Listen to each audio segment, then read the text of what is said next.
दोस्तों नमस्कार, मैं हूं विनीता यादव और आप देख रहे न्यूज नशा आदत हर खबर की। 30 मार्च वो तारीख है जब आरएसएस और बीजेपी दोनों आमने सामने हो जाएंगे। नरेंद्र मोदी और मोहन भागवत की एक लॉन्ग पेंडिंग मीटिंग है। ये बहुत सारी बातें हैं जो इस बीच में शिकवे की तरह सामने दिखाई दी थी, लेकिन ये नाराजगी खत्म होगी या आपस मिलकर लेन देन की बात करेंगे या कोई म्यूचुअल अंडरस्टैंडिंग पर सहमति के साथ कई बड़े फैसले लेंगे। बड़ा सवाल ये है कि 30 मार्च की ये तारीख वो है जिसमें ये तय हो जाएगा कि नरेंद्र मोदी अब 6 महीने के बाद प्रधानमंत्री रहेंगे या नहीं रहेंगे। उसी के साथ में, क्योंकि उससे पहले ये तय होना है कि प्रेसिडेंट जो है बीजेपी का वो कौन होगा, क्योंकि उन्हीं के मुख से ये बात आएगी निकल के। जैसे 2014 में राजनाथ सिंह ने नरेंद्र मोदी का नाम सामने लिया था, अब कौन है जो आगे आगे किसी और का नाम लेगा या एक बार फिर से इन्हीं का नाम लेगा, ये सवाल यहाँ पर है। कई सारी बातें हैं आरएसएस के अंदर की, बीजेपी के बीच की, दोनों की अंदर गुटबाजी की भी चल रही है। इसमें क्या सच है, आइए बात करते हैं वरिष्ठ पत्रकार राजेश बादल जी से। उन्हीं से समझेंगे इस पूरी तस्वीर को और जानेंगे कि कैसे ये तस्वीर आगे बढ़ेगी और क्या इसमें होने वाला है। सर, बड़ा सवाल यहाँ पर ये है कि ये 30 मार्च की तारीख में सब कुछ तय हो जाएगा या सब तय हो चुका है और ये सिर्फ तारीख में ऐलान करने जा रहे हैं? देखिए विनीता, अब ये जो सच है वो छिपा हुआ तो है नहीं कि भारतीय जनता पार्टी और राष्ट्रीय स्वयंसेवक संघ के बीच में सब कुछ ठीक ठाक नहीं है। और सब कुछ ठीक ठाक नहीं है तो उसके लिए मैं ये कह सकता हूं कि राष्ट्रीय स्वयंसेवक संघ की तुलना में भारतीय जनता पार्टी का नेतृत्व ज्यादा जिम्मेदार है, या मैं आपको ये कह सकता हूं कि गलती बीजेपी के नेतृत्व की है। तो जब ये बैठक होगी और जिसकी की पृष्ठभूमि या आप कहें कि पटकथा पहले से करीब करीब 7 महीने से लिखी जा रही है, और जब से चुनाव हुए पिछले साल लोकसभा के, और जब भारतीय जनता पार्टी ने देख लिया कि अपनी दम पर वो अब सरकार नहीं चला सकती, ना बना सकती, और इसलिए उसको चंद्रबाबू नायडू और नीतीश कुमार दो बैसाखियों का सहारा लेना पड़ा।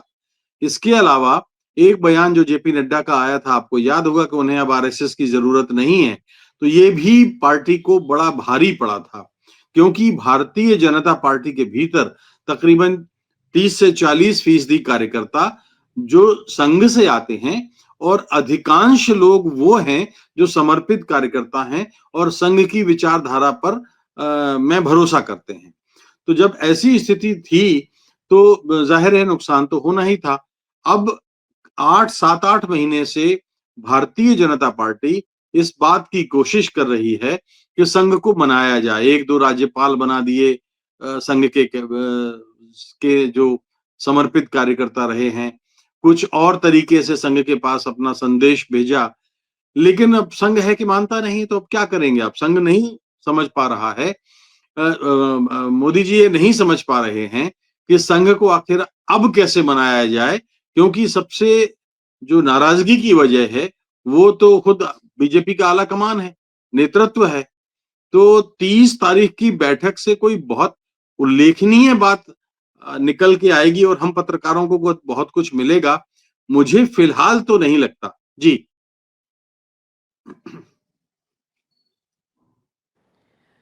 सर, लेकिन इसमें कई सारे ऐसे फैसले हैं जो कि इसकी दशा और दिशा को पूरी तरह से बदल देंगे।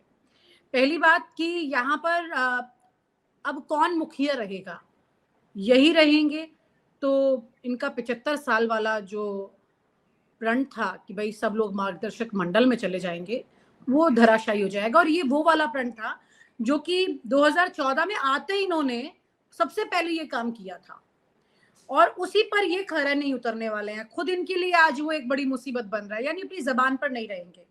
एक तो बड़ी दिक्कत ये होगी क्योंकि बीजेपी में सभी लोग सिर्फ यही मान के चले तो कोई भी कल को एक नई रिवायत शुरू हो जाएगी, कुछ भी बोलेंगे और तोड़ेंगे इस बात को। और इस बात के लिए मिसाल देंगे नरेंद्र मोदी जी को कि बोला और तोड़ा। तो ऐसे में सर ये मोहन भागवत क्या ऐसा होने देंगे? वो तो हमेशा नियमों की बात करते हैं, बहुत ज्यादा कड़े नियमों की बात करते हैं। आप ठीक कह रही हैं। देखिए यहाँ फर्क है। फर्क ये है कि मोहन भागवत राजनीति में नहीं है और राजनीति में जो कहा जाता है वो किया नहीं जाता और जो किया जाता है वो कहा नहीं जाता। नरेंद्र मोदी ने भले ही कहा हो कि 75 साल होने के बाद वो झोला उठा के हिमालय की तपस्या करने चले जाएंगे हिमालय में, लेकिन मैं आपको कह सकता हूं जिम्मेदारी के साथ कि नरेंद्र मोदी जी अपने जीवन की आखिरी सांस तक इस पद को नहीं छोड़ेंगे। तो दो भूमिकाएं हैं, एक तो प्रधानमंत्री की है जिसके बारे में मैंने अपनी राय आपके सामने रख दी। दूसरा जो शिखर पद है वो पार्टी के राष्ट्रीय अध्यक्ष का है। राष्ट्रीय स्वयंसेवक संघ चाहेगा कि उसके अपने लोग कम से कम पार्टी और संगठन पर नियंत्रण रखें, क्योंकि बीते 10 वर्षों में हमने पाया है कि भारतीय जनता पार्टी का कांग्रेसीकरण हो गया है। आप हर राज्य को उठा के देख लीजिए, आज असम देख लीजिए, अरुणाचल देख लीजिए, आप पंजाब देख लीजिए, हरियाणा है, मध्य प्रदेश है, छत्तीसगढ़ है, राजस्थान है, गुजरात है, महाराष्ट्र है, कहाँ नहीं है जो कांग्रेसी लोग जो भारतीय जनता पार्टी चला रहे हैं। इसलिए मैं कभी-कभी इसको यूं लेता हूं कि इस समय जो इस देश पर राज कर रही है वो नरेंद्र मोदी कांग्रेस है दरअसल। और यही एक बड़ा गंभीर मतभेद का कारण है आरएसएस के साथ, क्योंकि जो आरएसएस की का जो सोच है वो जाहिर सी बात है कांग्रेस के साथ तो मेल नहीं खाता और कांग्रेस एक दूसरे ध्रुव पर खड़ी हुई है। तो अगर ऐसी स्थिति है तो नरेंद्र मोदी जी के मुझे नहीं लगता कि इसमें कोई बात बहुत निकल के आएगी इस बैठक में। और दूसरी चीज, अध्यक्ष पद पर कोई सहमति बन पाएगी, क्योंकि नरेंद्र मोदी नितिन गडकरी को चाहेंगे नहीं। अगर इतने ही वो पसंद करते होते तो आपको याद है पिछले साल शायद अगस्त वगस्त की बात है जब नितिन गडकरी को संसदीय बोर्ड से दरवाजा दिखा दिया गया था, बाहर कर दिया गया था। तो नितिन गडकरी जो कि संघ की पहली पसंद है वो होंगे नहीं। उत्तर प्रदेश का जो मुख्यमंत्री है वो भारत के प्रधानमंत्री के बाद दूसरे नंबर पर महत्व रखता है।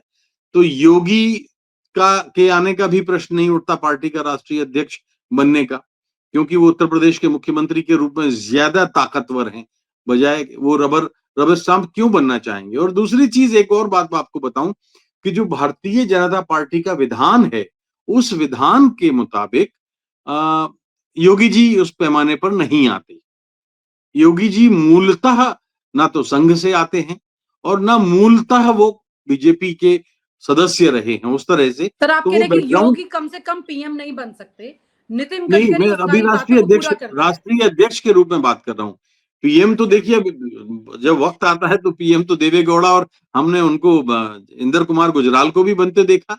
जी बिल्कुल। और मेरा मेरा और जो आशय बात आप कह रहे थे सर झोला उठाने की, मुझे याद आया कि जी जब यूपीए सरकार में मनमोहन सिंह का नाम आया था उससे पहले सुषमा स्वराज और उमा भारती ने कहा था कि अगर सोनिया गांधी प्रधानमंत्री नहीं बनती हैं तो हम अपना सर मुंडवा लेंगे, जमीन पर सोएंगे, चने खाएंगे और हिमालय चले जाएंगे।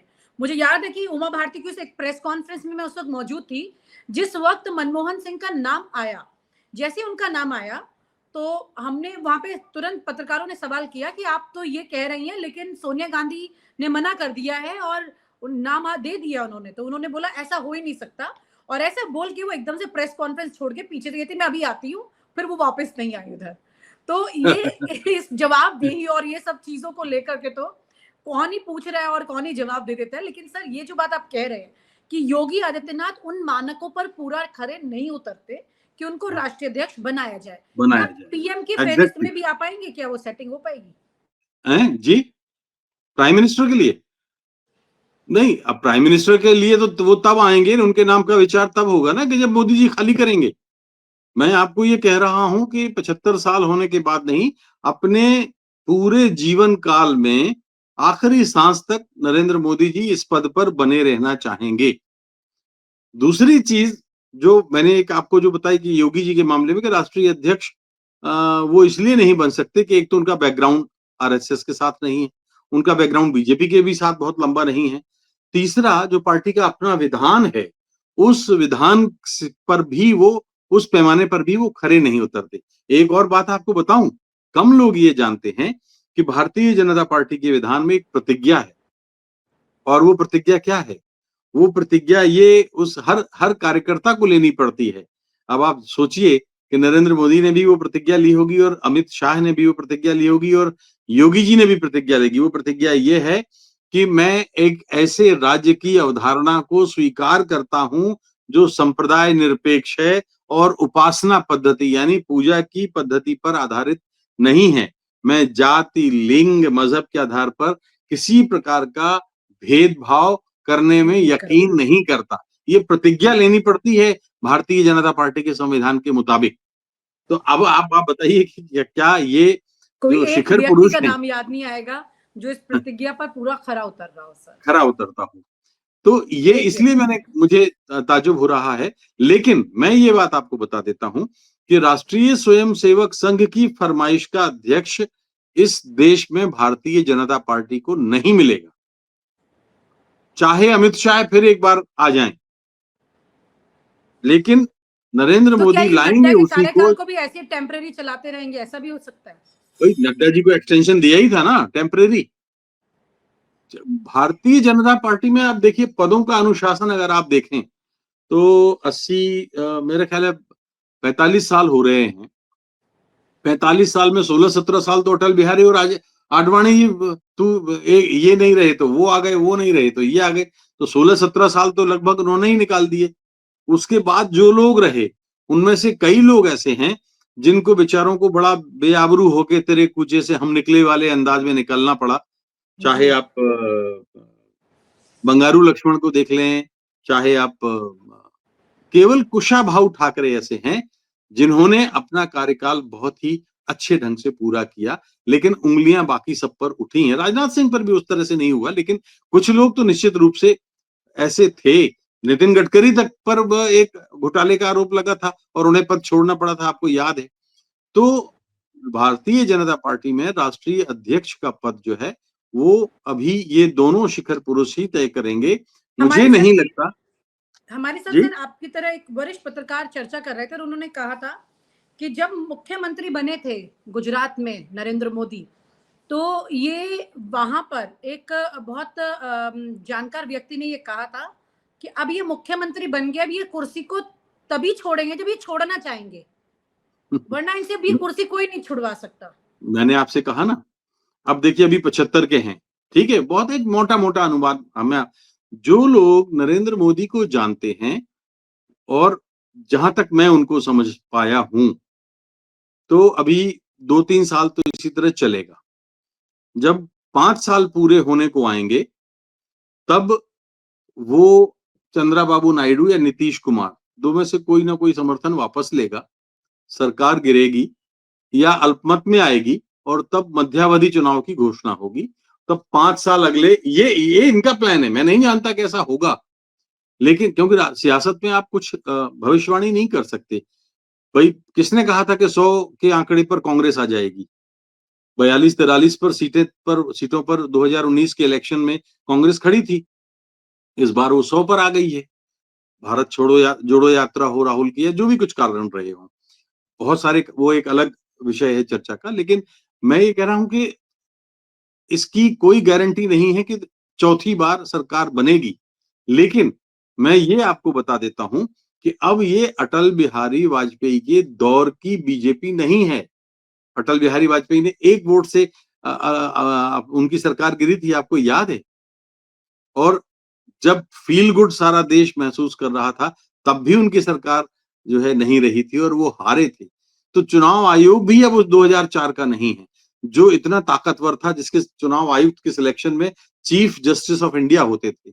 अब तो ये पोर्टफोलियो एक एक पीएमओ का डिपार्टमेंट की जैसे होता है गवर्नमेंट ऑफ इंडिया का, उसी तरह से ही बिहेव कर रहे हैं। तो मुझे नहीं लगता कि इसमें कोई नरेंद्र मोदी के नजरिए से अगर मैं कहूं तो वो 3 साल के बाद फिर 5 साल और अ, जो है आने की जो संभावना देख रहे हैं। और इस चुनाव आयोग के रहते तो निश्चित रूप से हो सकता है ऐसा हो जाए। लेकिन फिर भी मैं कह रहा हूं कि अभी बड़ा ऐसे ही मामलों में भविष्यवाणी कई बार नहीं भी आती, क्योंकि एक हमारा जो एक लोकतांत्रिक संतुलन है, वो भी एक बहुत बड़ा फैक्टर है, कारक है, जो अपनी भूमिका निभाता है। तो अब लोकतांत्रिक संतुलन बनाए रखने के समय उस समय देश कैसे बिहेव करता है, बाकी अपोजिशन कैसे बिहेव करता है, उस पर भी मैटर करेगा। लेकिन भारतीय जनता पार्टी और खासतौर पर नरेंद्र मोदी का सपना यही है कि वो मध्यावधि चुनाव के अगले 5 साल के लिए फिर आएँ।